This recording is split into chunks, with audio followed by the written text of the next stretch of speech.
Thanks for watching. Don't forget to like, comment, share and subscribe to Mufti Tariq Masood, famous scholar.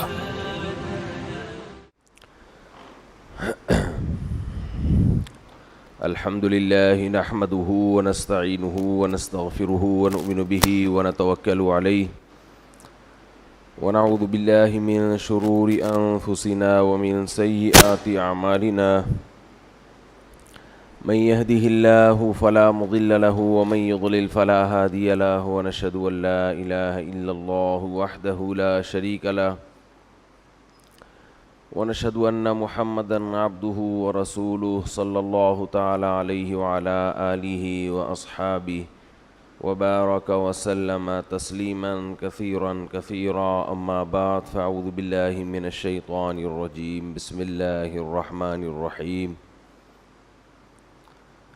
يا أيها الذين آمنوا اتقوا الله ولتنظر نفس ما قدمت لغد واتقوا الله إن الله خبير بما تعملون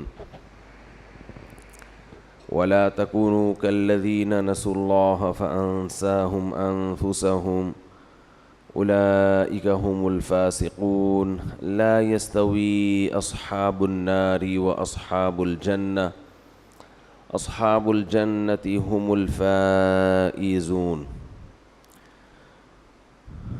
رمضان المبارک کا آج آخری جمعہ ہے اور گرمی بھی بہت شدید ہے۔ پورے ملک میں شاید ایسا موسم نہیں ہے جیسا کراچی میں گرم موسم چل رہا ہے۔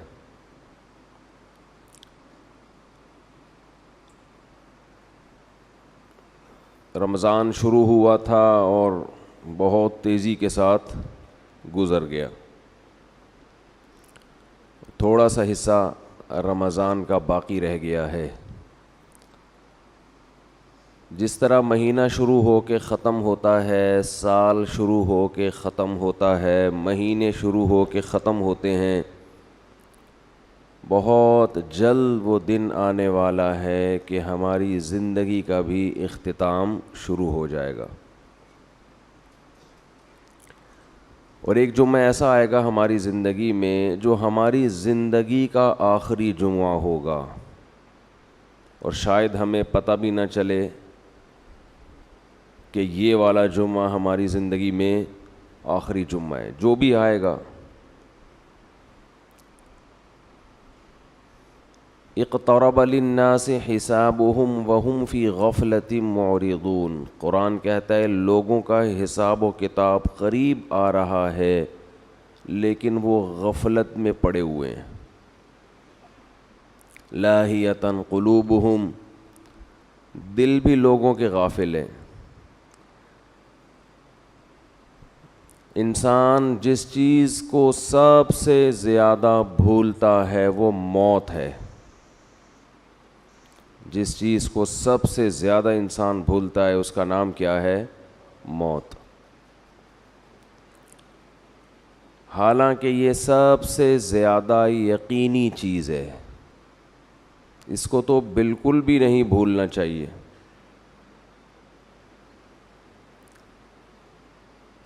اللہ تعالیٰ قرآن مجید میں اس حقیقت کا ذکر بہت زیادہ کرتے ہیں۔ کلُّ نفس ذائقۃ الموت، ہر نفس نے موت کا ذائقہ چکھنا ہے۔ بہت جلد یہاں سے تمہیں اس جہاں میں شفٹ ہو جانا ہے، منتقل ہو جانا ہے۔ وَلْتَنظُرْ نَفْسٌ مَا قَدَّمَتْ لِغَدٍ، فرمایا ہر شخص دیکھے کل کے لیے وہ کیا کر رہا ہے، آئندہ آنے والی کل کے لیے اس کی کیا تیاری ہے۔ ہم میں سے ہر شخص کل کے لیے سوچتا ہے، مگر ہمارا کل وہ ہے جس کا ہمیں یقین بھی نہیں ہے کہ وہ ہمیں ملے گا بھی یا نہیں ملے گا۔ ہم جس کل کے لیے سوچتے ہیں، آج انویسٹ کرو کل کام آئے گا، آج بچے کو پڑھاؤ کل پڑھا لکھا بن کے ہمیں کما کے کھلائے گا، یہ جو دنیا کی کل ہے یہ یقینی نہیں ہے کہ ہوگا بھی کہ نہیں ہوگا، ہم زندہ رہیں گے کہ نہیں رہیں گے، اس محنت کا صلہ ہمیں اس دنیا میں ملے گا یا نہیں ملے گا۔ مائیکل جیکسن نے جس کل کے لیے سوچا تھا اس کل میں پوری کل اس کو نہیں ملی، کچھ مل گیا، بہت سا حصہ اس سے ضائع ہو گیا، وہ کل اس کو دیکھنی نصیب ہی نہیں ہوئی۔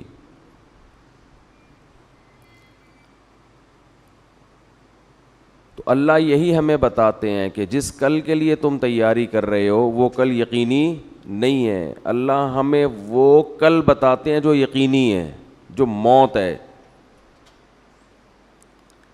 قرآن نے بہت سارے پیغمبروں کے واقعات بیان کیے ہیں، قرآن نے بہت ساری نافرمان قوموں کے واقعات بیان کیے، ان تمام قوموں میں قدر مشترک کیا تھی جو ہلاک ہونے والی قومیں ہیں، وہ قدر مشترک کامن چیز ان میں یہ تھی وغرتہم الحیات الدنیا، انہیں دنیا کی زندگی نے دھوکے میں ڈال دیا تھا۔ اس سے پتہ چلتا ہے کہ بھائی یہ دنیا جس میں ہم رہتے ہیں یہ ہمیں دھوکہ دے رہی ہے۔ دھوکے کی ڈیفینیشن کیا ہے؟ جب کوئی آپ سے وعدہ کرتا ہے اور اس وعدے کی بیس پہ آپ سے کوئی کام لے لے اور پھر عین وقت پہ اپنا وعدہ پورا نہ کرے تو آپ کہتے ہیں یہ بندہ چیٹ کر گیا ہے، یہ بندہ دھوکہ دے گیا ہے مجھے، کہتے ہیں کہ نہیں کہتے؟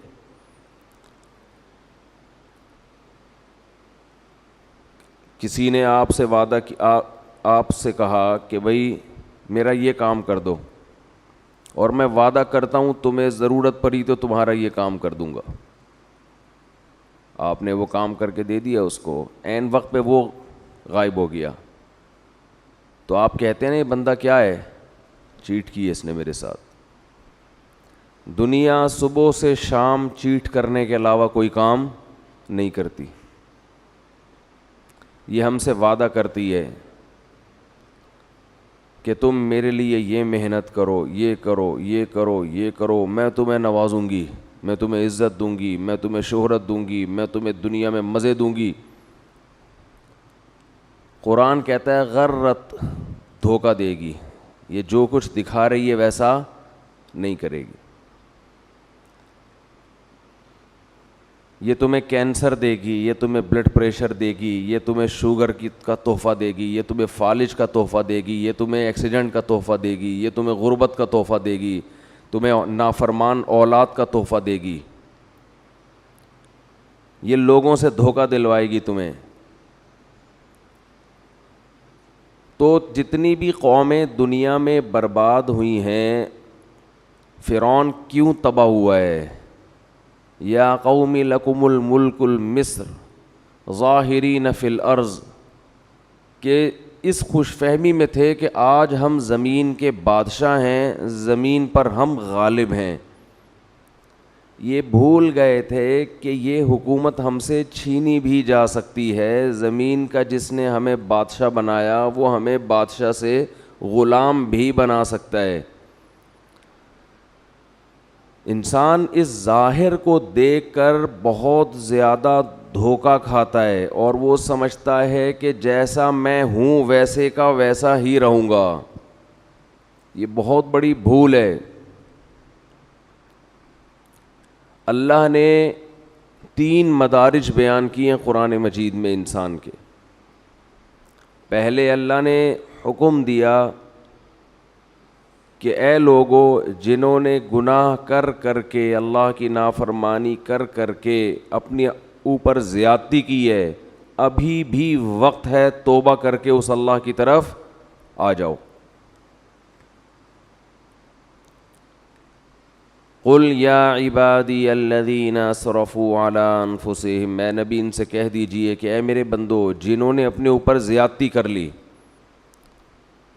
ہمارے ہاں زیادتی کہتے ہیں کہ دنیا برباد کر لی، پڑھے نہیں, کوئی جاب نہیں کی, کوئی بزنس نہیں کیا, اس کو ہم کہتے ہیں بندے نے اپنا فیوچر تباہ کر دیا. اللہ کی نظر میں زیادتی یہ ہے کہ اللہ نے جن کاموں کا حکم دیا تھا آپ نے وہ کام نہیں کیے. تو اللہ کہتے ہیں اسرفوا علی انفسہم, جنہوں نے اپنے اوپر زیادتی کی ہے اب بھی وقت ہے توبہ کر لو. لا تقنطوا من رحمت اللہ, اللہ کی رحمت سے مایوس مت. ابھی مایوسی کا ٹائم شروع نہیں ہوا ہے, بہت جلد ایک ٹائم آنے والا ہے جس میں اللہ تمہیں خود مایوس کر دے گا, خود بتائے گا کہ اب مجھ سے امیدیں مت لگانا. ان اللہ یغفر الذنوب جميعا, ابھی توبہ کرو, اللہ سارے گناہ معاف کرنے کے لیے تیار ہے. ابھی توبہ کر لو. انسان بڑا ڈھیٹ ہے, وہ کہتا ہے ابھی توبہ نہیں کروں گا, میں اس وقت توبہ کروں گا جب توبہ کا دروازہ بند ہوگا. پہلا حکم اللہ نے کیا دیا؟ توبہ کرو. آپ مجھے بتاؤ توبہ کس چیز سے ہوتی ہے؟ برائی سے, گناہ سے. اللہ ہم سے زیادہ عبادت نہیں مانگتے, اللہ ہم سے گناہوں سے توبہ مانگتے ہیں. آج کوئی شخص اگر دین پر آتا ہے تو عبادت کی کثرت کو فوکس کرتا ہے, گناہ چھوڑنے کو فوکس نہیں کرتا. اللہ نے پچھلی قوموں میں جتنی قوموں کو ہلاک کیا, تباہ کیا, کوئی ایک قوم بھی ایسی نہیں ہے جس کو اشراق کی نماز چھوڑنے پر عذاب دیا ہو. کوئی ایک قوم بھی ایسی نہیں ہے جس کو تہجد چھوڑنے پر عذاب دیا ہو. کوئی ایک قوم بھی ایسی نہیں ہے جس کو صبح و شام کی تسبیحات چھوڑنے پر عذاب دیا ہو. قرآن کہتا ہے فَكُلًّا أَخَذْنَا بِذَنبِ, جتنی قوموں کو تباہ کیا ان کے گناہ کی وجہ سے کیا ہے, نافرمانی کی وجہ سے کیا ہے. اور وہ نافرمانی کیا تھی؟ تمام قوموں میں ایک ہی چیز تھی کہ انہوں نے پیغمبر کے جو سفیر, اللہ کے جو سفیر تھے, اللہ کا جو پیغام لے کے دنیا میں آئے تھے, ان کی باتوں کو ویلیو نہیں دی, ان کی باتوں کو اہمیت نہیں دی. یاد رکھو اللہ کی نظر میں سب سے زیادہ ویلیو اس چیز کی ہے کہ محمد صلی اللہ علیہ وسلم کیا آرڈر دے کے گئے ہیں, کیونکہ یہ آپ کا آرڈر نہیں ہے, یہ کس کا آرڈر ہے؟ اللہ کا آرڈر ہے. اور ہماری نظر میں سب سے کم ویلیو کس کی ہے؟ اللہ نے کیا کہا ہے. اللہ صرف یہ دیکھتا ہے اپنے بندوں میں کہ یہ مجھے کتنا فالو کر رہے ہیں, اس کے علاوہ اللہ کو ہم سے کوئی غرض نہیں ہے. یہ دماغ میں اچھی طرح یہ بات بٹھا لینی چاہیے. اللہ یہ بھی نہیں دیکھ رہا کہ تم انسانیت کی خدمت کر رہے ہو کہ نہیں کر رہے, تم زمین میں کیسے رہ رہے ہو. اللہ یہ دیکھ رہا ہے کہ میری کتنی مانتے ہو, انسان کی خدمت بھی میرے کہنے پہ کر رہے ہو کہ نہیں کر رہے, بس.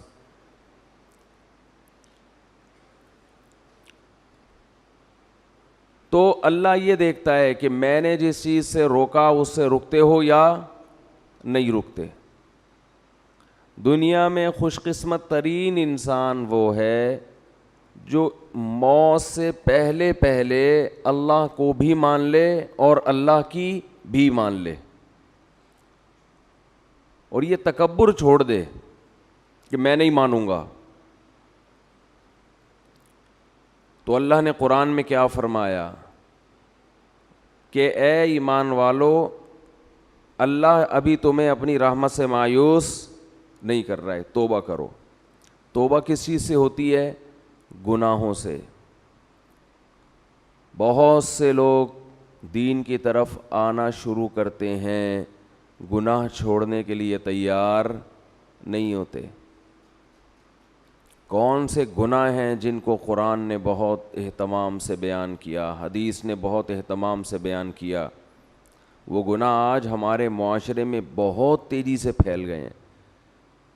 اس رمضان کے گزرنے سے پہلے پہلے توبہ کریں، ان تمام جرائم سے توبہ کرنی ہے۔ ان گناہوں میں سب سے پہلا گناہ ہے نماز کا قضا کر دینا۔ اللہ نے اس کی کسی قیمت پہ اجازت، بولے نا بھائی، نہیں دی۔ ایک چیز ذہن میں آتی ہے کہ اتنے سارے لوگ بے نمازی، اتنے سارے لوگ ہیں جو اللہ کا انکار کر رہے ہیں، کیا یہ سارے جہنم کی آگ میں جلیں گے؟ یہ چیز انسان کو پریشان کرتی ہے، وسوسہ ڈالتی ہے کہ جہاں اتنے سارے لوگ ہیں، یہ کیسے اللہ ان کو اٹھا کے آگ میں ڈال دے گا؟ دنیا میں آج بھی شرک کرنے والے توحید پرستوں سے زیادہ ہیں۔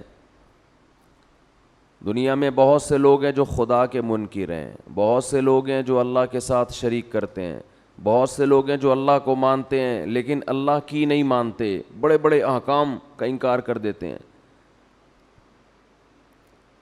تو شیطان انسان کے دل میں وسوسہ ڈالتا ہے کہ کیا اللہ اتنے سارے لوگوں کو جہنم کی آگ میں ڈال دے گا؟ اس وسوسے کا جواب قرآن بار بار دیتا ہے، بار بار وہ جواب یہ دیتا ہے قرآن کہ لَأَمْلَأَنَّ جَهَنَّمَ مِنَ الْجِنَّةِ وَالنَّاسِ أَجْمَعِينَ۔ اے لوگوں ایک بات خوب سمجھ لو، میں جہنم کو انسان اور جنات سے بھر دوں گا۔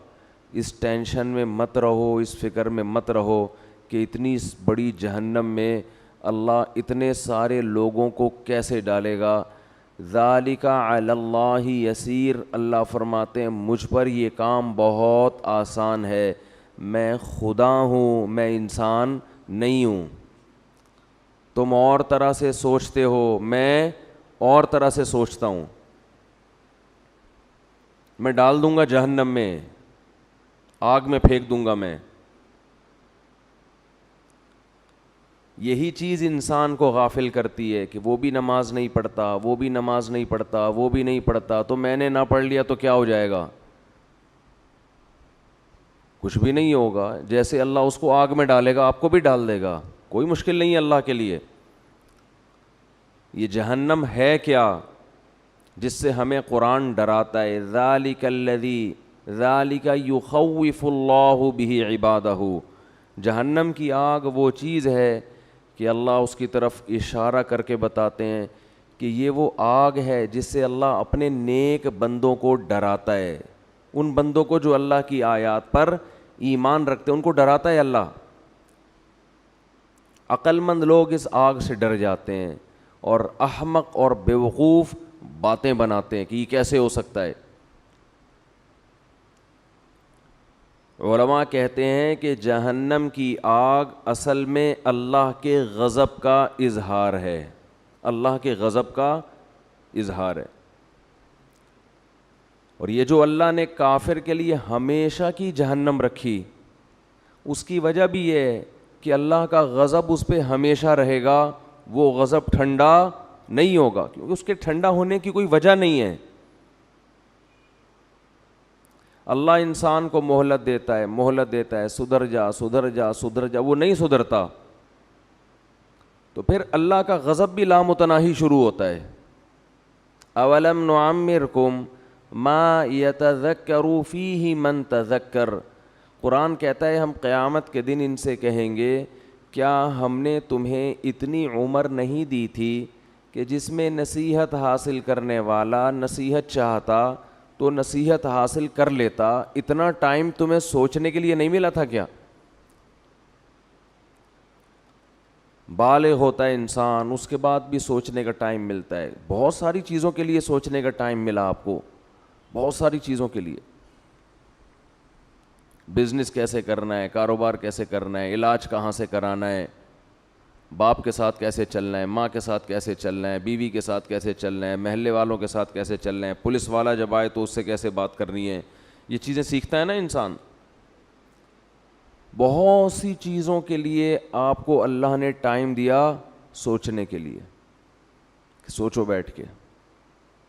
اللہ کہتے ہیں میں نے اتنی عمر دی تھی کہ تم میری آیتوں میں غور کرنا چاہتے, اسلام کے بارے میں غور کرنا چاہتے, اتنا ٹائم میں نے تمہیں دیا تھا کہ تم سوچ کے درست نتیجے تک پہنچ جاتے, اتنا ٹائم دیا تھا میں نے تمہیں, تو سوچتا ہی نہیں ہے. جو جس ڈگر پہ چل رہا ہے وہ چلتا, جو گانے سن رہا ہے وہ سنتا رہے گا, جو نماز چھوڑ رہا ہے وہ چھوڑتا رہے گا, جو داڑھی کاٹ رہا ہے وہ کاٹتا رہے گا, جو باپ کو ستا رہا ہے وہ ستاتا رہے گا, جو ماں کو ستا رہا ہے وہ, جس چیز کی لت پڑ گئی اس سے پیچھے ہٹنے کے لیے تیار نہیں ہے, پیچھے نہیں ہٹنے کے لیے تیار.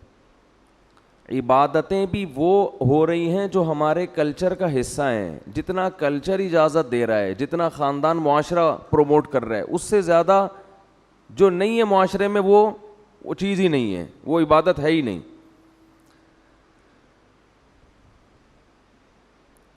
تو اللہ اپنے عذاب سے اپنے بندوں کو ڈراتا ہے. یخوف بہ عبادہ, قرآن میں اللہ نے جہنم کی آگ کا بہت زیادہ تذکرہ کیا ہے.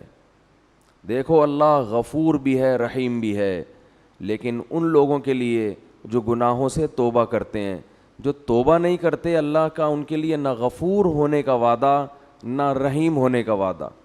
ان کے لیے تو اللہ اعلان کرتا ہے عزیز ذو انتقام, وہ زبردست غالب اور انتقام لینے والا ہے. اللہ اگر ایسا غفور الرحیم ہوتا جیسا ہم نے سمجھا ہوا ہے تو قوم لوط کو الٹا دے کے پٹخ کے ہلاک تھوڑی کرتا. وہ کیسے تباہ کی اللہ نے قوم لوط کو. اور جب اللہ کسی قوم کے ہلاک کرنے کا ارادہ کرتے ہیں, کسی فرد کے ہلاک کرنے کا ارادہ کرتے ہیں, تو اللہ کہتے ہیں پہلے میں اس کو ڈھیل دیتا ہوں, خوب نعمتیں دیتا ہوں, اور وہ اس خوش فہمی میں مبتلا ہو جاتا ہے کہ میرا خدا مجھ سے راضی ہے, وہ مجھے نہیں پکڑے گا. حضرت لوط علیہ السلام کی قوم کو جب تباہ کیا گیا ہے, اس کا انداز دیکھیں. قرآن کہہ رہا ہے ہم نے خوبصورت نوجوانوں کو لوط علیہ السلام کے پاس بھیجا, فرشتوں کو انسانی شکل میں. قوم میں لڑکوں سے بدفعلی کی عادت تھی. وجاء اہل المدینۃ یستبشرون, سارے شہر والے خوشی میں دوڑتے ہوئے آئے. گناہ ان کے لیے آسان کر دیا گیا, ایسا لگا کہ ان کو کہ ہمارے لیے گناہ کرنا آسان ہے. لوط علیہ السلام ان سے کہہ رہے ہیں ہؤلاء ضیفی, یہ میرے مہمان ہیں, میری عزت کا خیال کرو. قوم جواب میں کہہ رہی ہے اولم ننہک عن العالمین, ہم نے آپ کو منع کیا تھا کسی اننون پرسن کو آپ گھر میں داخل ہونے نہ دیں. لوط علیہ السلام کہہ رہے ہیں لو ان لی بکم قوۃ او آوی الی رکن شدید, کاش میرا کوئی قبیلہ ہوتا, خاندان ہوتا, میں تم سے لڑتا. کاش میرے بازوؤں میں قوت ہوتی, میں تم سے لڑتا. کس قدر پریشان ہو رہے ہیں لوط علیہ السلام. اور قرآن کہہ رہے ہے قوم کی حالت کیا ہے, یستبشرون, خوشیاں منا رہے ہیں کہ گناہ کے ہمارا کیسا موقع مل گیا. آج بھی بے حیائی بہت تیزی کے ساتھ پھیل رہی ہے, اور انسان اس پہ خوش ہے کہ گناہ کرنا میرے لیے مشکل کے بجائے آسان ہو رہا ہے. اب غریب آدمی کی بھی دسترس میں گناہ کرنا, یہ خوش قسمتی کی بات نہیں ہے میرے بھائی, یہ بہت بڑے اللہ کے عذاب کی بات ہے کہ اللہ گناہ کو ہمارے لیے آسان کر رہا ہے. تو قرآن کہتا ہے کہ جب لوط علیہ السلام بہت زیادہ پریشان ہوئے تو ان فرشتوں نے لوط علیہ السلام سے کہا یا لوط انا رسول ربک, ہم انسان نہیں ہیں, ہم اللہ کی طرف سے بھیجے ہوئے فرشتے ہیں. لن یصلوا الیک, آپ کی طرف نہیں آئیں گے, آپ اپنی قوم کو لے کے راتوں رات نکل جائیں. پھر اللہ کیا فرماتے ہیں فجعلنا عالیہا سافلہا, ہم نے اس بستی کے اوپر کے حصے کو پلٹ کے نیچے کر دیا. یہ بھی اللہ ہے جس کو ہم کہتے ہیں غفور بھی ہے, رحیم بھی ہے, بندوں پر مہربان یہ بھی ہے, لیکن اس اللہ نے بستیوں کو بھی الٹا ہے. وہی اللہ جس کو ہم رحمان اور رحیم کہتے ہیں صبح و شام, جس کو ہم غفور الرحیم کہتے ہیں، جس کو ہم اپنے بندوں پہ بڑا مہربان کہتے ہیں، اسی اللہ نے فرعون کو جب ایک پانی میں غوطہ دیا ہے اور فرعون نے جواب میں کہا آمنت انہ لا الہ الا الذی آمنت بہ بنو اسرائیل، میں اس اللہ پہ ایمان لایا جس پر بنی اسرائیل ایمان لائی، تو اللہ کو اس پہ ترس نہیں آیا؟ وہی اللہ جس کو ہم کہتے ہیں غفور ہے، اپنے بندوں پر مہربان ہے، بہت رحمان ہے، بہت بندوں پر شفیق ہے، ماں سے 70 گنا زیادہ محبت کرنے والا، اس اللہ کو اپنی مخلوق فرعون پر اس موقع پہ ترس، بولو بھائی، نہیں آیا؟ وہ چیخ رہا ہے میں توبہ کرنے کے لیے تیار ہوں، اللہ نے کہا نہیں، آنا اب نہیں بخشوں گا، اور آئندہ اس سے بڑا عذاب آئے گا۔ اب تو یہ سمجھ رہا ہے کہ تو پانی میں ڈوب رہا ہے، یہ تو عذاب کی پہلی سیڑھی ہے۔ اس پانی کے اندر تو داخل ہوگا، تیرا سانس گھٹے گا، تیرا دم گھٹے گا، اس سے تیری موت واقع ہوگی، اور پھر اس کے بعد کیا ہوگا؟ النار یعرضون علیہا غدوا وعشیا، ایسی آگ میں تجھے داخل کروں گا، صبح بھی جلایا جائے گا اور شام کو بھی، اور یہ قیامت تک عذاب ہوگا۔ جب میدان حشر میں حساب کے لیے کھڑا ہوگا تو اگلا اسٹیپ اس سے بھی زیادہ سخت ہوگا۔ وَيَوْمَ تَقُومُ السَّاعَةُ، جس دن قیامت قائم ہوگی، أَدْخِلُوا آلَ فِرْعَوْنَ أَشَدَّ الْعَذَابِ، اللہ کہے گا کہ اس فرعون کو اس سے بھی زیادہ سخت عذاب میں داخل کر دو۔ یہ وہی اللہ ہے جو بڑا رحمان ہے، بڑا رحیم ہے، اپنے بندوں پر بڑا مہربان ہے۔ یہ وہی اللہ ہے جو موسیٰ کو فرعون کے پاس بھیجتے ہوئے کہہ رہا ہے قولا لہ قولا لینا، اے موسیٰ فرعون سے نرم لہجے میں بات کرنا، سخت لہجے میں بات نہیں کرنا۔ حالانکہ فرعون ہزاروں بچوں کو ذبح کر چکا تھا، ان کی چیخ و پکار بھی اللہ کے سامنے، ان کی ماؤں کا رونا بھی اللہ کے سامنے، کیسے ماؤں کی گود سے لے کے بچوں کو چھریوں سے کاٹتا ہوگا۔ آپ تھوڑی دیر کے لیے اپنے بچوں کو سامنے رکھ کے تصور کر لیا کرو، کیا ماؤں کی بد دعائیں اس فرعون پہ لگتی ہوں گی۔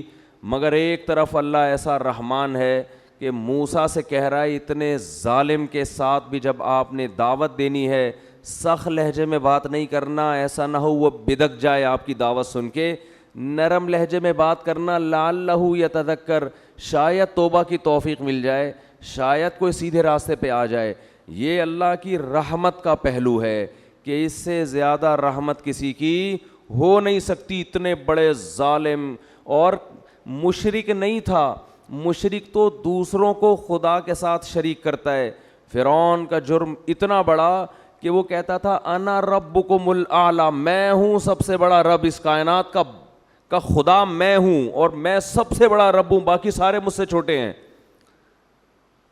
لیکن اللہ کی رحمت کتنی بڑی رحمت کہ موسیٰ کلیم اللہ کو کہا جا رہا ہے کہ فرعون سے سخت لہجے میں بات۔ دوسری طرف وہ پہلو بھی ہے کہ اب چیخ رہا ہے، چلا رہا ہے، لیکن اللہ کہہ رہے ہیں کہ نا نا نا نا، ابھی پانی میں غرق ہوگا، اس کے بعد آگ میں صبح و شام جلایا جائے گا، اور قیامت جب قائم ہوگی تو جہنم میں اس سے بھی زیادہ سخت عذاب میں تجھے ڈالوں گا۔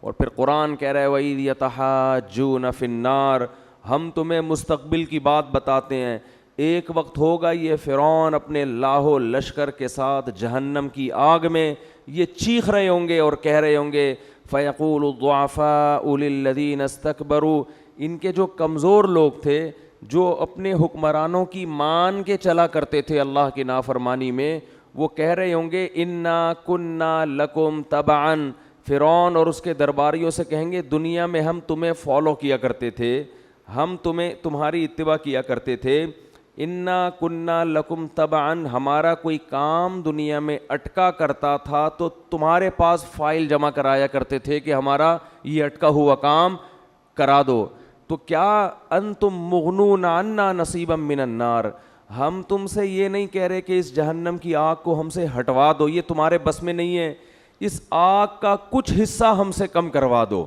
کچھ حصہ ہم سے کم کروا دو۔ اللہ کی پناہ مانگنی چاہیے اس آگ سے، کچھ حصہ اس آگ کا ہم پہ ٹھنڈا کروا دو۔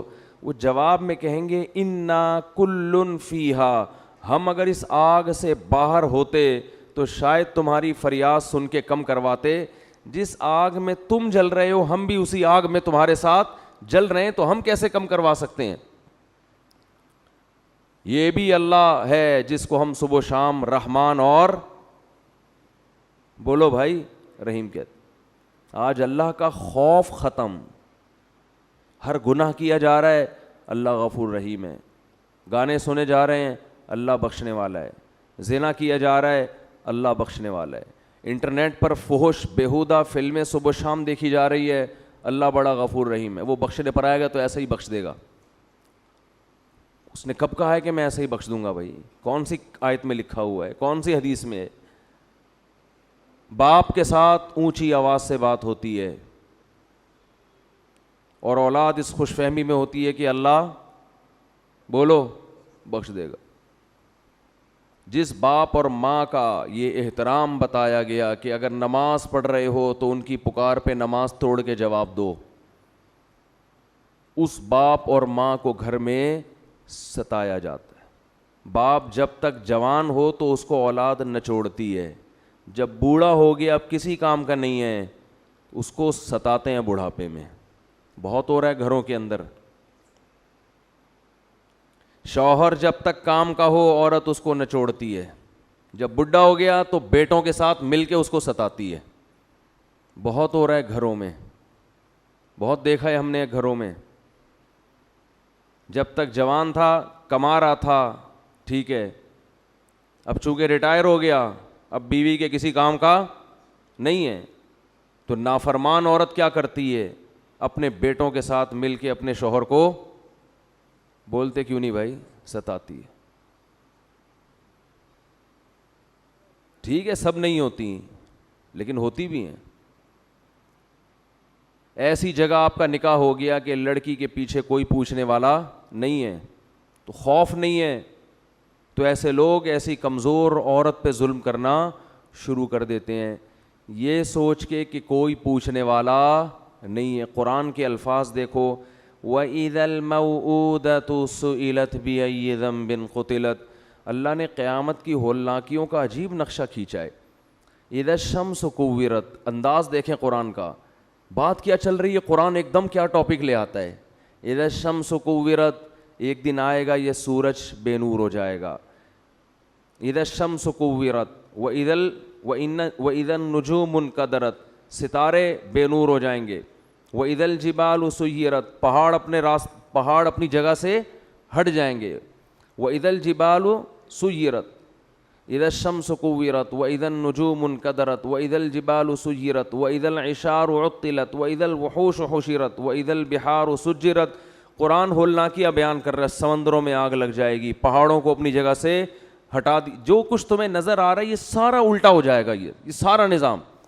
آگے قرآن کیا کہتا ہے, وَإِذَا الْمَوْءُودَةُ سُئِلَتْ بِأَيِّ ذَنبٍ قُتِلَتْ, جس دن زندہ دفن کی ہوئی بچی سے پوچھا جائے گا بتا تجھے کس جرم میں قتل کیا گیا تھا. اب آیتوں میں آپ کو بظاہر کوئی مناسبت نظر نہیں آئے گی. ادھر پہاڑ کی بات ہو رہی ہے کہ جگہ سے ہٹا دیا جائے گا, ادھر سمندر کی بات ہو رہی ہے کہ اس میں آگ لگا دی جائے گی, ادھر 10 ماہ کی گابن اونٹنیوں کی بات. اشار و تلت, اونٹنی جو 10 ماہ کی گابن ہوتی ہے نا, عرب کے ہاں سب سے قیمتی مال ہوتا تھا کہ ابھی یہ بچہ جننے والی ہے.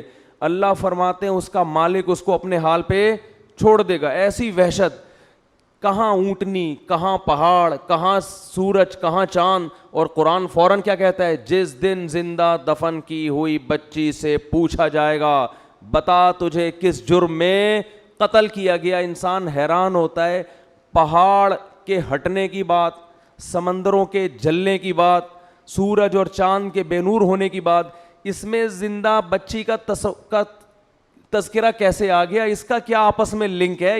یہ ٹاپک اللہ نے اچانک چینج کیوں کر دیا؟ یہ کیسا عجیب ٹاپک ہے نا. اللہ کہہ رہا ہے سورج چاند ختم, سمندروں میں آگ لگ جائے گی, قیمتی مال لوگ بھول جائیں گے, اور زندہ دفن کی ہوئی بچی سے پوچھا جائے گا بتا تجھے کس جرم میں قتل کیا گیا. کوئی ٹاپک میں مناسبت ہے؟ ایک بات سمجھانے کے لیے نا, قرآن کا اصل ہدف یہ سمجھانا تھا کہ ایک دن آئے گا کہ جس باپ نے اپنی معصوم بیٹی کو بیٹی ہونے کی وجہ سے دفن کیا، اللہ اس بچی کو عدالت کے کٹہرے میں کھڑا کر کے پوچھے گا بتا تیرا جرم کیا تھا؟ بچی کہے گی یہ جرم تھا کہ تو نے مجھے بیٹی بنایا ہے، بیٹا نہیں بنایا۔ اللہ اس کے باپ کو جہنم کی آگ میں ڈالے گا۔ تو قرآن یہ بتا رہا ہے کہ جیسے سورج کبھی بے نور نہیں ہوتا لیکن بے نور ہو جائے گا۔ بڑے بڑے پہاڑ، دنیا میں ہر چیز اپنی جگہ سے ہلتی ہے سوائے پہاڑوں کے، وہ لاکھوں ہزاروں سال سے ایک ہی جگہ قائم رہتے ہیں۔ دنیا میں ہر چیز میں آگ لگتی ہے مگر پانی میں آگ نہیں لگتی۔ تو اللہ یہ سمجھا رہے ہیں کہ دنیا میں ہر ایک پہ مقدمہ چلتا ہے مگر اس پہ جس کا کوئی پیچھے پوچھنے والا ہو۔ جو معصوم بچی جس کے لیے اس کا باپ مقدمہ کرتا، اگر وہ باپ ہی اس کو قتل کر کے زمین میں ڈال دے، اس بچی کا پیچھے پوچھنے والا کوئی نہیں ہے۔ تو جو خدا سورج کو بے نور کرے گا، حالانکہ سورج کبھی بے نور نہیں ہوتا، جو خدا پہاڑوں کو اپنی جگہ سے ہٹا دے گا، حالانکہ پہاڑ اپنی جگہ سے کبھی بھی نہیں ہلتے، جو خدا سمندروں میں آگ لگا دے گا، حالانکہ سمندروں میں آگ نہیں لگتی، وہ خدا ایسا مقدمہ چلائے گا جس کا مقدمہ دنیا میں کبھی کسی نے اس کا تصور نہیں کیا ہوگا۔ وہ مقدمہ کیا کہ بچی کو کھڑا کر کے کہے گا کہ تیرے لیے کبھی کوئی مقدمہ کرنے والا ہو نہیں سکتا تھا، کیونکہ جو مقدمہ کرتا وہی تیرا قاتل ہے۔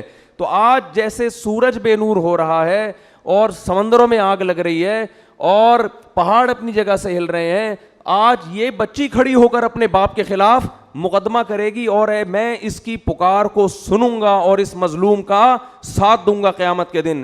تو اللہ ان آیتوں میں بتا رہا ہے کہ اللہ کا حساب و کتاب کا نظام کمزور نہیں ہے۔ دنیا کی عدالت سے، دنیا کے مقدموں سے بچ سکتے ہو۔ ما لہذا الکتاب لا یغادر صغیرۃ ولا کبیرۃ الا احصاها۔ قرآن کہتا ہے اپنا نامہ اعمال دیکھ کے کہو گے یہ کیسی رپورٹ کارڈ ہے، کیسا رزلٹ ہے کہ اس نے میری زندگی کے کسی ایک پہلو کو بھی ادھورا نہیں چھوڑا۔ ہر چیز، اگر کسی چٹان میں بیٹھ کر کوئی گناہ کیا، اندھیرے میں تنہائیوں میں دروازے بند کر کے کوئی معمولی سا جرم کیا یا کوئی نیکی کی، یہ اس کو بھی اللہ کہتے ہیں میں تمہارے سامنے حاضر کر دوں گا۔ تو بھائی اللہ کا نظام ہلکا نہیں ہے، وہ بہت مضبوط نظام ہے اس کا۔ اور اللہ نے یہ سارا نظام جو بنایا اور اللہ نے جو ہزاروں پیغمبروں کو بھیجا اور قرآن میں جہنم کی وعیدیں اور جنت کی خوشخبریاں دیں، اس لیے نہیں دیں کہ آپ کو یہ آپشن دیا جا رہا ہے کہ آپ نماز پڑھیں نہ پڑھیں، پڑھیں گے اچھی بات ہے، نہیں پڑھیں تو اللہ غفور الرحیم ہے۔ آپ بہنوں کی وراثت دیں نہ دیں، دے دیں گے تو اچھی بات ہے، نہیں دیں گے تو اللہ غفور الرحیم ہے۔ آپ اپنے باپ اور اپنی ماں سے آواز آہستہ کر کے بات کریں یا نہ کریں، آپ کی مرضی ہے، کریں گے تو ثواب ملے گا، نہیں کریں گے تو اللہ غفور الرحیم ہے، لیلۃ القدر میں بخش دے گا وہ آپ کو۔ آپ کی مرضی کہ آپ یتیم کا مال جو آپ کا چھوٹا بھائی ہے، وراثت جس کی پوری بنتی ہے، آپ بڑے ہونے کا ناجائز فائدہ اٹھا کے اس چھوٹے کی وراثت کھا جاتے ہو، آپ کی مرضی ہے، نہیں کھاؤ گے تو ثواب ملے گا، کھا جاؤ گے تو لیلۃ القدر میں سب کی بخشش ہو جائے گی، شب برات میں ہو جائے گی بخشش، عید کے دن بخشش ہو جائے گی، رمضان میں بخشش ہو جائے گی، آپ اگر جمعے کے دن مر گئے تو آپ کی بخشش ہو جائے گی، آپ اگر لیلۃ القدر میں مر گئے تو آپ کی بخشش ہو جائے گی۔ اگر اس طرح سے میرے بھائی بخششوں کا نظام ہوتا تو قرآن اتنی وعیدیں نہ سناتا۔ وَإِذَا الْمَوْءُودَةُ سُئِلَتْ بِأَيِّ ذَنبٍ قُتِلَتْ، یہ نہ بتاتا کہ جس دن زندہ دفن کی ہوئی بچی کو زندہ کر کے اللہ پوچھے گا بتا تجھے کس جرم میں قتل کیا گیا۔ پھر قرآن یہ نہ کہتا کہ جو یتیم کا مال کھاتے ہیں وہ اپنے پیٹ میں جہنم کے انگارے ڈال رہے ہیں۔ پھر قرآن یہ نہ کہتا لا یحل لکم ان ترثوا النساء کرہا، اے ایمان والو تمہارے لیے عورت کی وراثت کھانا حلال نہیں ہے۔ پھر قرآن یہ نہ کہتا ان الذین یکسبون الاثم سیجزون بما کانوا یقترفون، گناہ کرو لیکن یہ دماغ میں رکھ کے عن قریب اس کا بدلہ تمہیں ملنے والا ہے، اس کی سزا تمہیں ملنے والی ہے، تمہارے خلاف کیس چلے گا، اس کی سزا ملے گی۔ ان الذین یکسبون الاثم سیجزون، عن قریب زیادہ ٹائم نہیں ہے, بہت جلدی اس کی سزا تمہیں ملنے والی ہے. آج اللہ کے غفور الرحیم ہونے کا جتنا غلط مطلب لیا اور بتایا جا رہا ہے, شاید یہ چیز اللہ کے غضب کو جتنی دعوت دے اتنا کوئی اور جرم اللہ کے غضب کو دعوت نہیں دے گا. اتنا غلط مطلب. بھائی لیلۃ القدر میں بخششیں ہوتی ہیں, گناہ پہلے چھوڑنا پڑے گا آپ کو, آپ اس خوش فہمی میں نہ رہیں. رمضان میں بخششیں ہوتی ہیں, لیکن ہمارے نبی نے فرمایا بہت سے روزے داروں کو رمضان میں بھوک کے سوا کچھ بھی حاصل, بولو نا بھائی, نہیں ہوتا. ایک بالش زمین جس نے کسی کی ہتھیائی, فرمایا 7 زمینوں کا طوق اللہ اس کی گردن میں ڈالے گا. نہ معاملات صحیح ہیں, پیسے دے کے آپ تجربہ کر کے دیکھ لیں, کبھی وقت پہ واپس, بولو نا, نہیں کرے گا. یہ کیا ہے؟ یہ اس جہنم کی آگ سے غفلت. صحابہ کرام ڈرا کرتے تھے. حدیث میں آتا ہے رسول اللہ صلی اللہ علیہ وسلم نے فرمایا کہ اللہ نے اس آگ کو اس آگ سے زیادہ گرم بنایا ہے. صحابہ کرام کی ایسی کیفیت ہوئی, ترمذی کی حدیث ہے, اس طرح اللہ کے خوف سے رونے لگے کہ جیسے کوئی ہانڈی کھول رہی ہوتی ہے. یا ایھا الناس ان وعد اللہ حق فلا تغرنکم الحیات الدنیا. دیکھو اللہ فرماتے ہیں لوگوں, اللہ کا وعدہ سچا ہے. اللہ نے وعدے کیے نا, مار کے ختم نہیں کروں گا, ایک دن اپنے سامنے کھڑا کر کے حساب و کتاب لوں گا. اللہ بار بار یاد دلاتا ہے اے لوگوں اللہ کا وعدہ سچا ہے. تو اللہ تجھے یہ بتانے کی کیا ضرورت ہے کہ میرے وعدے سچے ہیں؟ جب تو نے کہہ دیا تو اللہ کو معاذ اللہ جھوٹ تو نہیں بولتا. اللہ فرماتے ہیں تمہیں کچھ چیزیں ایسی ہیں جو اس اللہ کے وعدے کے بارے میں دھوکے میں ڈالیں گی اور تمہیں وہ یہ دکھائیں گی کہ اللہ کا وعدہ سچا نہیں ہے. اللہ نے معاذ اللہ سیاسی وعدے کیے ہیں, یہ سچا وعدہ نہیں ہے. وہ کون سی چیز دھوکے میں ڈالے گی؟ فلا تغرنکم الحیات الدنیا. فرمائے اس دنیا کی ترقی, دنیا کی ظاہری چمک دھمک, تمہارے یہاں سے لوگ ہوں گے جو باتیں کریں گے گورا چاند پہ پہنچنے کی باتیں کر رہا ہے اور مسلمان جنت اور جہنم کے چکر میں الجھے ہوئے ہیں. وہ لیبارٹریوں میں کیا کیا بنا رہے ہیں, مسلمان جنت جہنم سے باہر نہیں نکلتے. وہ یہ کر رہے ہیں, مسلمان جنت اور جہنم میں پڑے ہوئے ہیں. اللہ فرماتے ہیں دنیا کی جو زندگی ہے جس نے کافر کو دھوکے میں دیا, یہی زندگی کس کو دھوکہ دے گی؟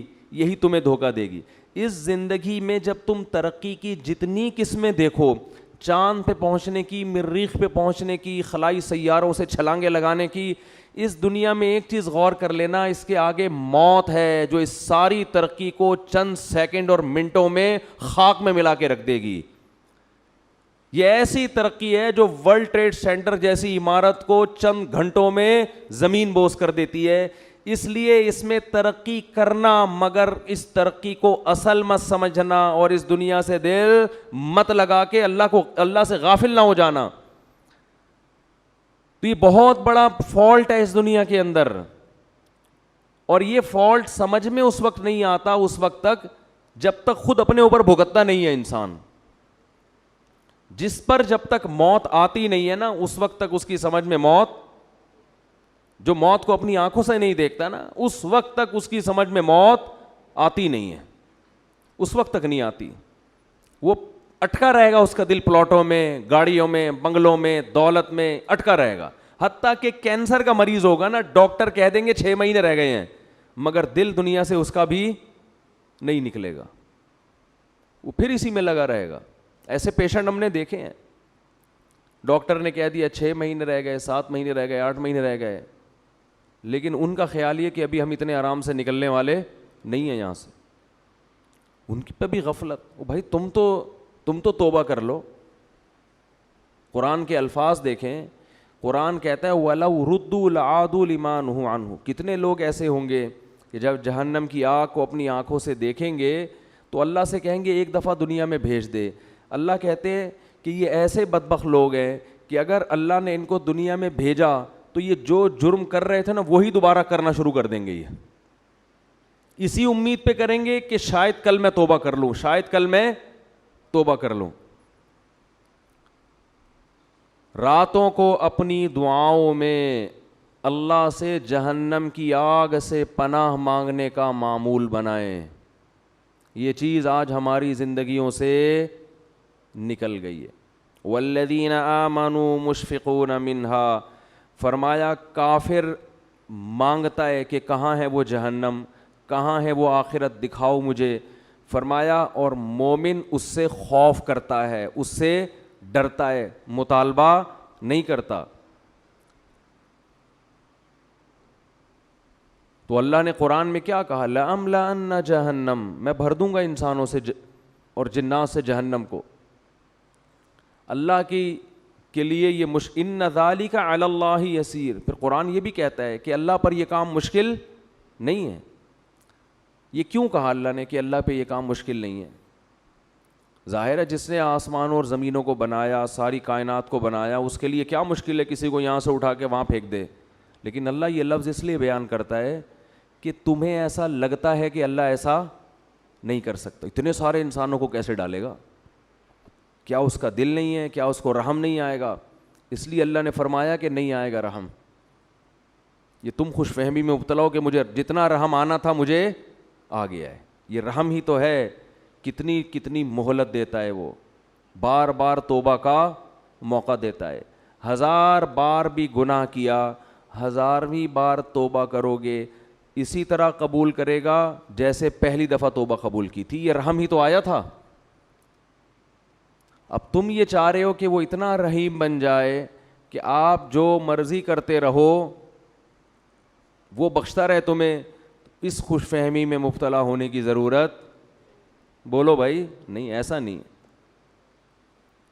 ام نجعل المتقین کالفجار, انداز دیکھیں قرآن کا.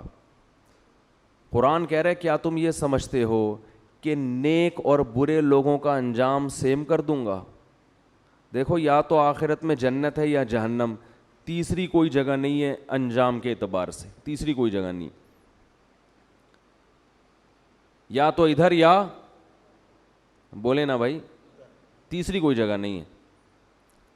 تو اللہ فرماتا ہے اگر میں نے سبھی کو بخشنا ہے تو اس کا مطلب جو بیچارے گناہوں سے بچ رہے ہیں وہ بے وقوف ہیں پھر نا, یہی مطلب ہوا نا.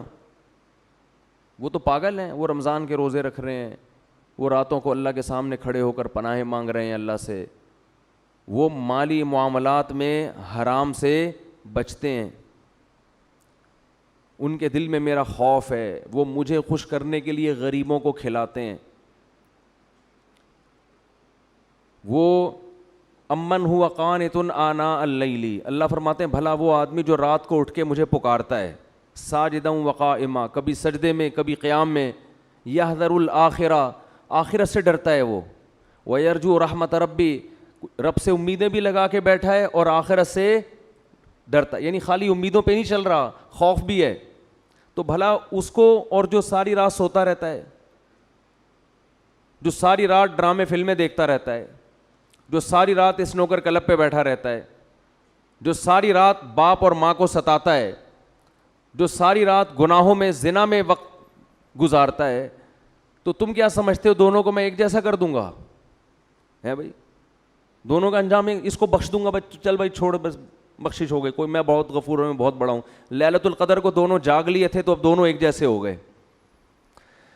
بہت مشکل ہے بات سمجھانا, بہت مشکل ہے.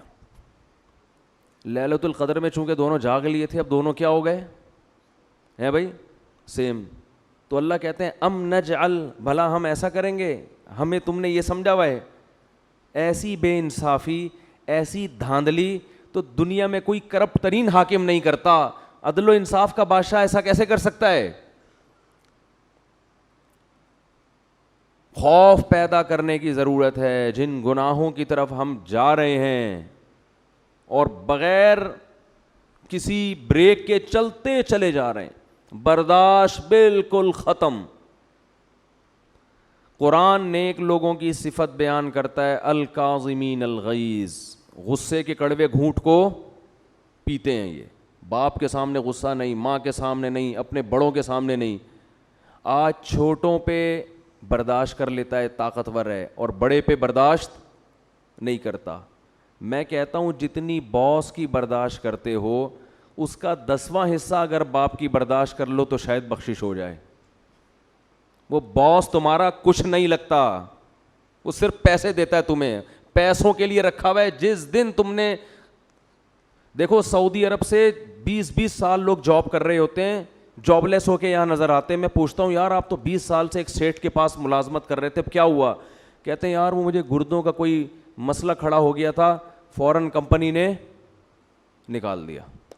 کہتا ہوں یار 20 سال آپ نے جس کمپنی سے وفا کی ہے, گردوں کے تھوڑے سے مسئلے پہ اس کمپنی نے آپ کو نکال دیا, تو آپ کو ٹینشن نہیں؟ کہہ رہے ٹینشن کس بات کی بھائی, وہ مجھے ملازمت کے لیے رکھا تھا, اب میں ہارڈ ورکنگ کر نہیں سکتا تو انہوں نے نکال دیا. بالکل صحیح کیا. باس نے مجھے کہا کہ ریزائن دے دیں آپ, میں نے دے دیا ریزائن.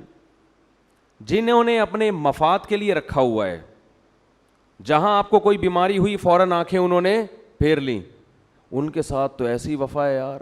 20 سال میں کبھی باس سے ایک دفعہ بھی پھڈے کی نوبت, بولو نا, 20 سال میں ایک دفعہ بھی باس سے پھڈے کی نوبت نہیں آئی. اور جو باپ آپ چاہے لنگڑے ہو, لولے ہو, اندھے ہو, کاڑے ہو, بہرے ہو, فالج زدہ ہو, وہ باپ آپ کو کبھی گھر سے کبھی نہیں نکالے گا گھر سے. اس باپ اگر وہ تیز آواز سے بات کرتا ہے, وہ سختی کرتا ہے, تو آپ کا میٹر گھوم جاتا ہے.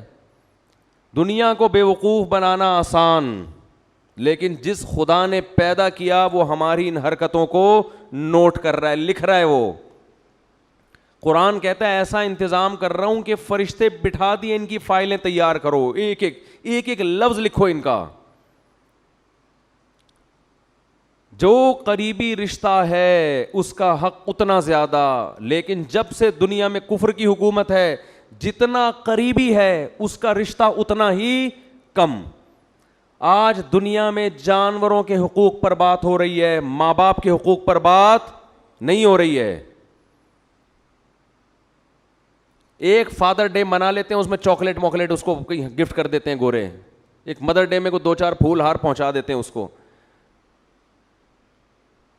یہ فادر ڈے اور مدر ڈے منانا چھوڑ دیں, یہ ماں باپ کے ساتھ بدترین مذاق ہے, یہ خوب سمجھ لیں. بالکل اس کا بائیکاٹ کریں.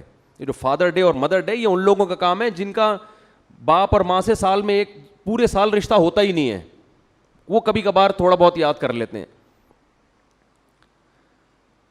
تو اللہ کا عذاب بہت سخت ہے. یا ایھا الناس ان وعد اللہ حق, اے لوگو اللہ کا وعدہ سچا ہے. فلا تغرنکم الحیات الدنیا, اللہ فرماتے ہیں کہ یہ دنیا کی زندگی تمہیں دھوکے میں نہ ڈال دے. ولا یغرنکم باللہ الغرور, اور شیطان تمہیں دھوکے میں نہ ڈال دے. شیطان تمہارے برے عمل کو چمک پٹیاں لگا کے تمہارے سامنے مزین کر کے پیش کرے گا, یہ خود بھی برباد ہوگا, تمہیں بھی برباد کرے گا.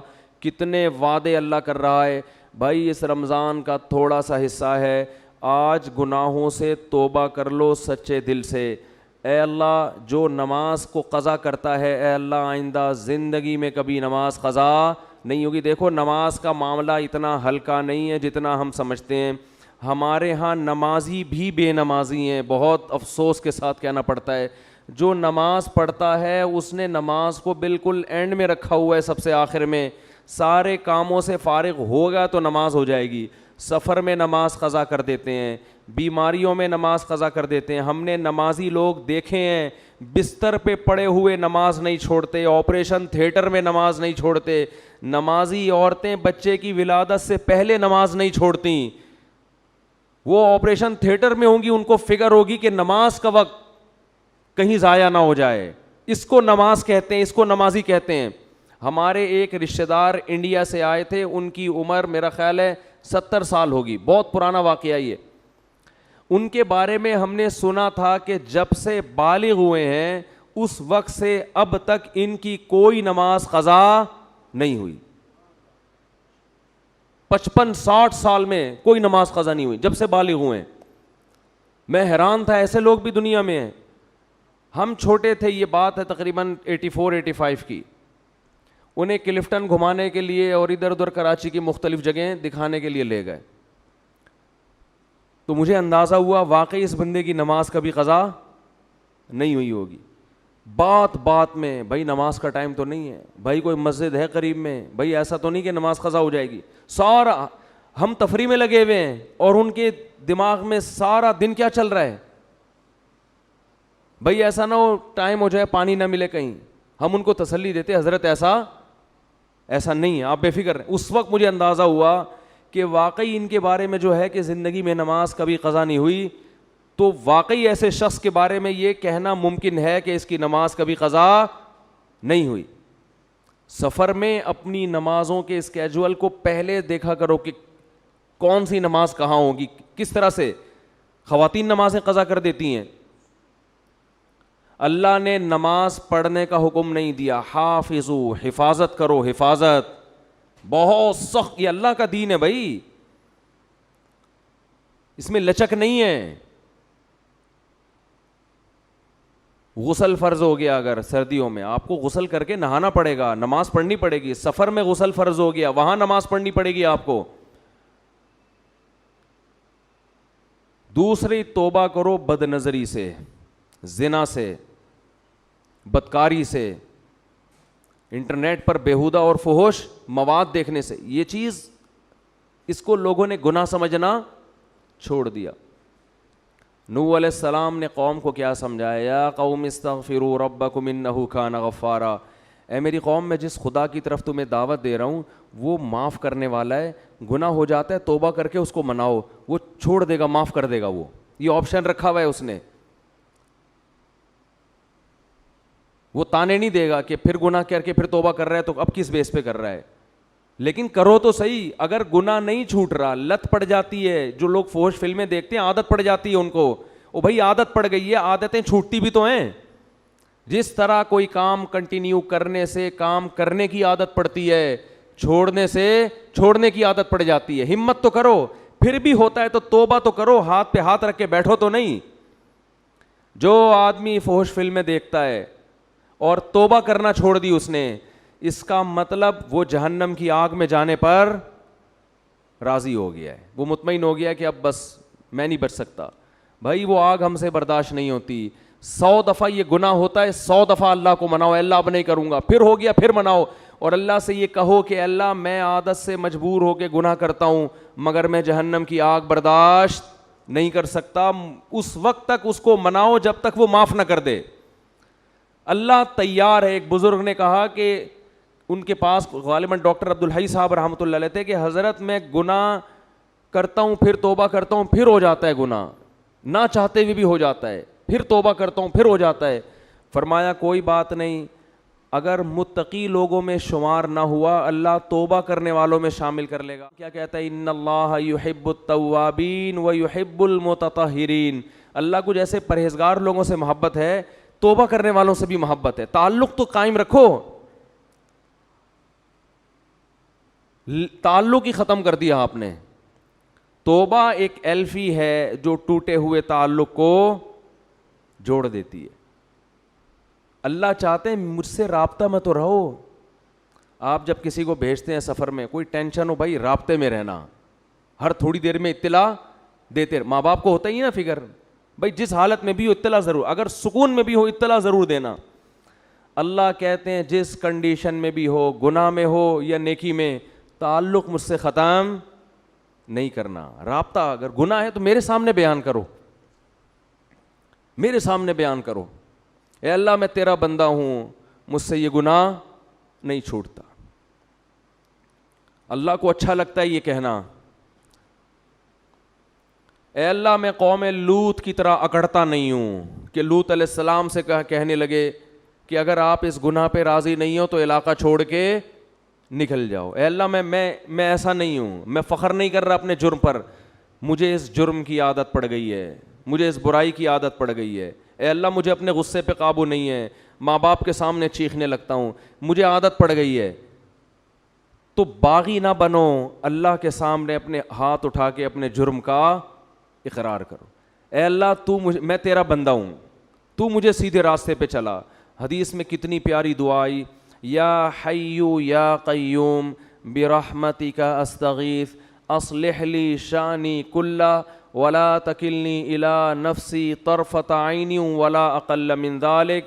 اے وہ ذات جو زندہ ہے, ہر چیز کو تھامنے والا ہے, میں تیری رحمت کی بھیک تجھ سے مانگتا ہوں, میری حالت کو درست کر دے, مجھے گناہ چھوڑنے کی توفیق دے دے. ولا تکلنی الی نفسی طرفۃ عین, مجھے میرے حوالے نہ کر, اے اللہ مجھے میرے ہاتھوں میں. دیکھو چھوٹا بچہ ہوتا ہے نا, جب سفر چل رہا ہوتا ہے, ڈر ہوتا ہے گاڑی کے نیچے نہ آ جائے, گٹر میں نہ گر جائے, یہ نہ ہو جائے, وہ نہ ہو جائے, تو ماں باپ کسی کے حوالے بچے کو کرتے ہیں کہ بھئی بچے کو بچے کے حوالے نہیں کیا جائے گا, بچہ کسی بڑے کے ہاتھوں میں ہوگا تو محفوظ. تو انسان اللہ کے سامنے جرم کا اعتراف کرے, اے اللہ میں کمزور ہوں, تو مجھے میرے حوالے نہ کر. کتنی دیر کے لیے حوالے نہ کر؟ طرفۃ عین, اے اللہ 24 گھنٹے میں ایک پلک جھپکنے کے میں جتنا ٹائم لگتا ہے نا, اتنے ٹائم کے لیے بھی تو مجھے میرے حوالے نہ کر. ولا اقل من ذالک, اس سے کم ٹائم کے لیے بھی تو مجھے میرے حوالے نہ کر, کیونکہ اگر تو نے مجھے میرے حوالے سیکنڈ کے کروڑویں حصے کے لیے بھی کر دیا تو مجھے اپنے اوپر اعتماد نہیں ہے, میں اس میں تیری نافرمانی کروں گا, میں اس میں اپنی جان پر ظلم کروں گا. 24 گھنٹے تو مجھ پر گرفت رکھ. یہ نبی نے ہمیں دعائیں سکھائی ہیں, یہ گناہگاروں کے لیے دعائیں ہیں جن سے گناہ نہیں چھوٹتے, وہ اللہ سے مانگیں کہ اللہ تو مجھے میرے حوالے نہ کر, تعلق تو قائم رکھے میرے بھائی. اور کیا دعا سکھائی؟ خذ بناصیتی الی البر والتقوی, اے اللہ میں سیدھے راستے پہ چلنا چاہوں نہ چاہوں, تو مجھے پیشانی کے بالوں سے پکڑ کے سیدھے راستے پہ گھسیٹ لے. جیسے کسی ڈاکٹر کے پاس آپ جاتے ہیں نا, انجیکشن لگانے کی تکلیف ہو رہی ہے اور لگانا ضروری بھی ہے, آپ کہتے ہیں بھائی رسیوں سے باندھ کے میرے انجیکشن ٹھوک دو, لگا دو انجیکشن, کہتے ہیں کہ نہیں کہتے؟ میری پرواہ نہیں کرو. تو بھائی اس رمضان میں ہمت کر کے گناہوں سے توبہ کر لو. اور دیکھو یہ بات میں بہت کم بیانات میں کہتا ہوں کیونکہ یہ جرم پھیل گیا ہے. داڑھی کٹانا یہ بھی تغییر خلق اللہ ہے, اللہ کی تخلیق کو بدلنا ہے. اللہ کو داڑھی کٹا ہوا مرد پسند؟ بولو نا بھائی, یہ آپشنل نہیں ہے, یہ تو اب ہو گیا کیونکہ اتنے لوگ اب انگریزوں کو دیکھ دیکھ کے داڑیاں کاٹنا شروع کر دیں تو ہمارے کلچر کا حصہ بن گئی یہ چیز. نبی نے حکم دیا ہے اعفوا اللحا وقصوا الشوارب, فرمایا داڑھی کو بڑھاؤ. میں نے خود اپنی آنکھوں سے یہودی دیکھے ہیں, بڑی بڑی داڑھیوں والے, بڑے ماڈرن یہودی, بڑے ترقی یافتہ, لیکن داڑھی اتنی بڑی. بہت سے یہودی دیکھیں, کیوں؟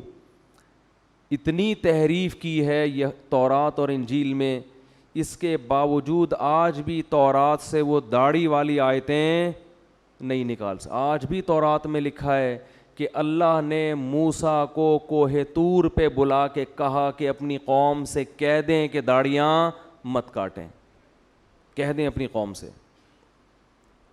کتنی تحریف کی نا اپنے مذہب میں انہوں نے, لیکن وہ بھی غامدی کی طرح, غامدی جیسے نہیں بن سکے کہ داڑھی نکال دیں اسلام سے اور کہیں وہ تو کلچر کا حصہ تھی.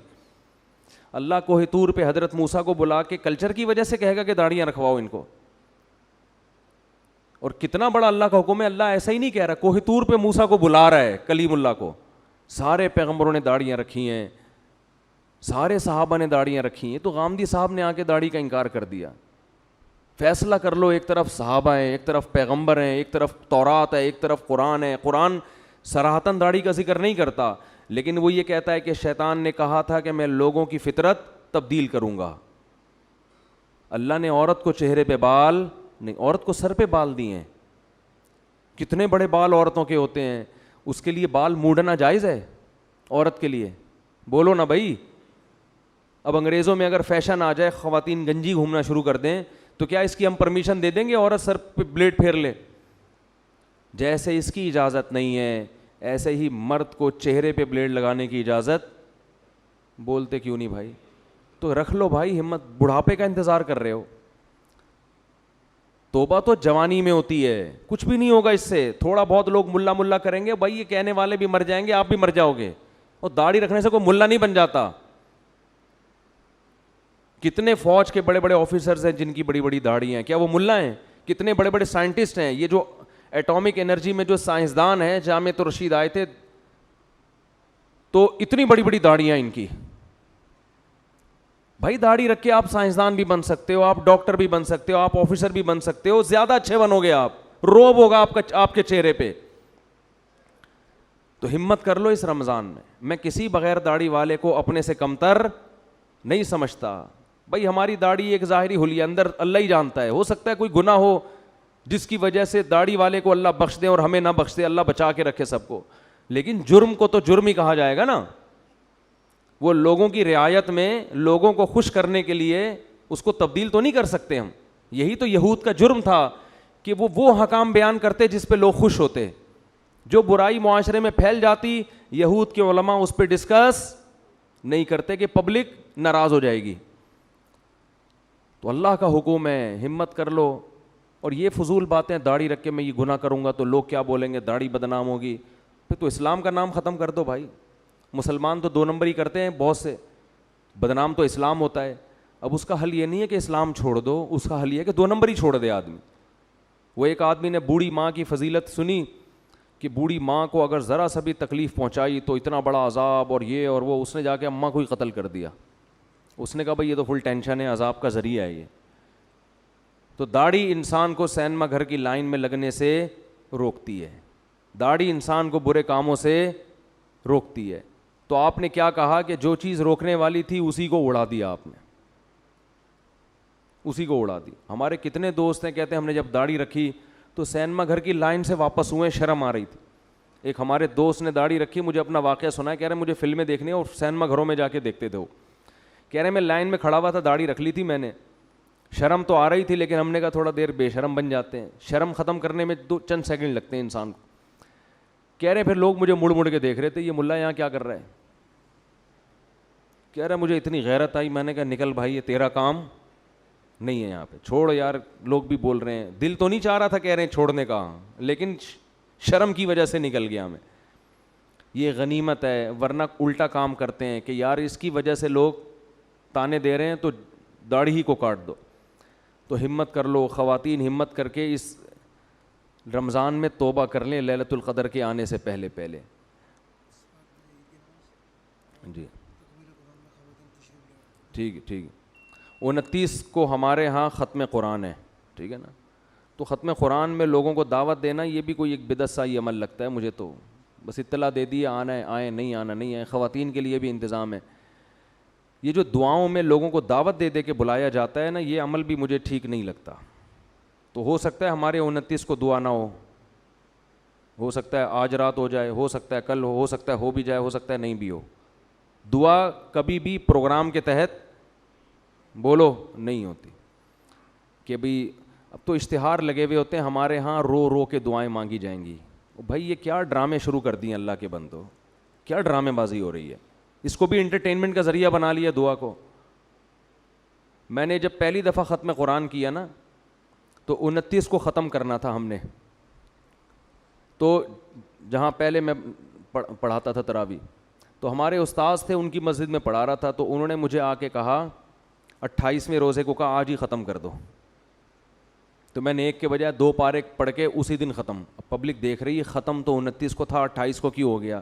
تو ہم نے کہا 29 کو بھی ختم میں وہی ہوتا جو کب ہوا ہے, 28 کو ہوا ہے. اور ختم ہوا, ہم نے کہا پتلی گلی سے نکلو. ٹھیک ہے, نہ کوئی مٹھائی نہ کوئی لڈو, کچھ بھی نہیں. لوگ کہہ رہے ہیں کیا ملا یہاں ختم پہ, ہم نے کہا ثواب ملا آپ کو. ثواب کیا, کچھ بھی نہیں. تو دعا کو بھی نا بعض جگہوں پہ ایک انٹرٹینمنٹ کے ذریعے, جیسے وہ ایک مشہور فنکار ہیں, وہ ٹی وی میں ایک پروگرام کے تحت رو رو کے دعائیں کرایا کرتے تھے, اب تو شکر ہے چھوڑ دیا انہوں نے یہ کام. تو اس لیے دعا تو انسان کی اپنی نشاط پر ہے, موڈ ہوتا ہے آدمی مانگ لیتا ہے, موڈ نہیں ہوتا تو نہیں مانگتا, جب موڈ ہوگا اس وقت مانگ لے گا. تو اس میں جو یہ اس طرح دعوتی پروگرام چل رہے ہیں نا, بینر لگ لگ کے ہمارے یہاں رو رو کے دعائیں, یہ بھی مجھے ایک انٹرٹینمنٹ کا ایک ذریعہ لگتا ہے اور کچھ بھی نہیں ہے یہ.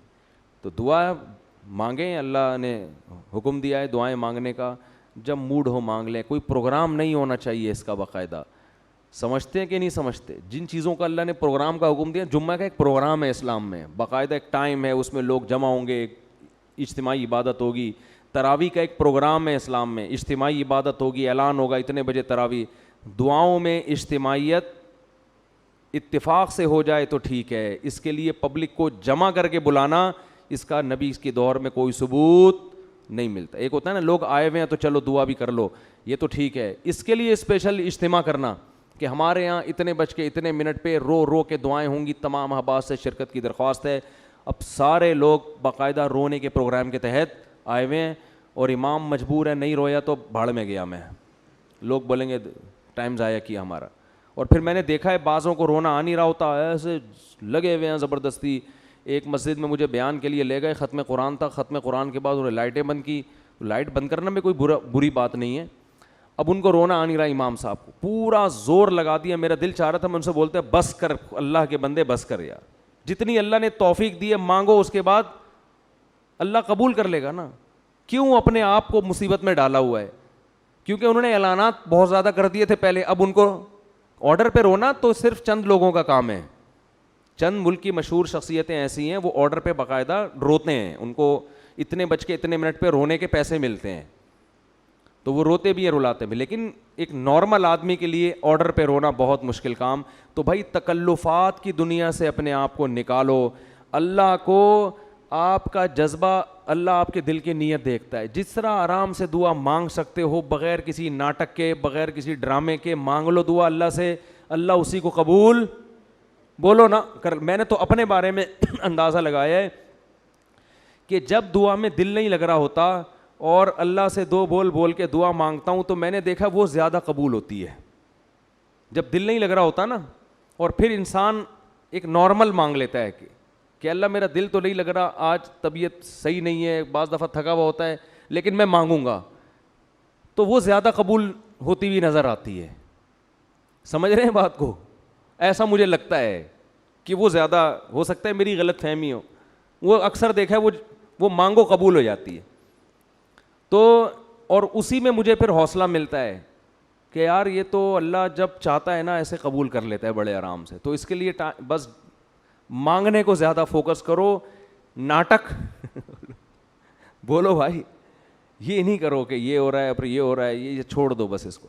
اور دعا میں انفرادی دعا کی زیادہ ویلیو ہے. اجتماعی تو علماء اس لیے مانگتے ہیں کہ عادت پڑے لوگوں کو مانگنے کی, لیکن دعا میں انفرادی کو زیادہ فوکس کرنا چاہیے. اللہ کہتے ہیں تضرعا و خفیہ, چپکے سے اور عاجزی سے اللہ کو پکارو.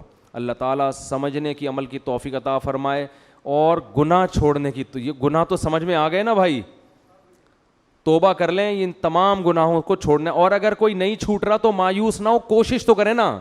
میں نہیں کہہ رہا کہ آپ کہیں گے یار یہ داڑھی بھی مفتی صاحب نے کہہ دی, ایک نئی ٹینشن دے دی ہے, یہ کیا ہے مسئلہ. یار ہمت کر لو تھوڑی سی, اللہ سے یہی مانگ لو کہ اللہ مجھے توفیق دے دے. تو کچھ تو کرو نا, کچھ تو آگے بڑھو, ہاتھ پہ ہاتھ دھر کے بیٹھو تو نہیں اس امید پہ کہ لیلۃ القدر میں مر گئے تو سب بخشش. تو ایسا کرو گے تو بھائی کوئی بھی نہیں آئے گا. اللہ تعالیٰ عمل کی توفیق دے. ہمارے ہاں عید کی نماز 7 بجے ہے. عید کی نماز میں ہمارے ہاں بیان نہیں ہوتا, بالکل ٹھیک 6:59 پر نماز کھڑی ہو جائے گی. وہ ایک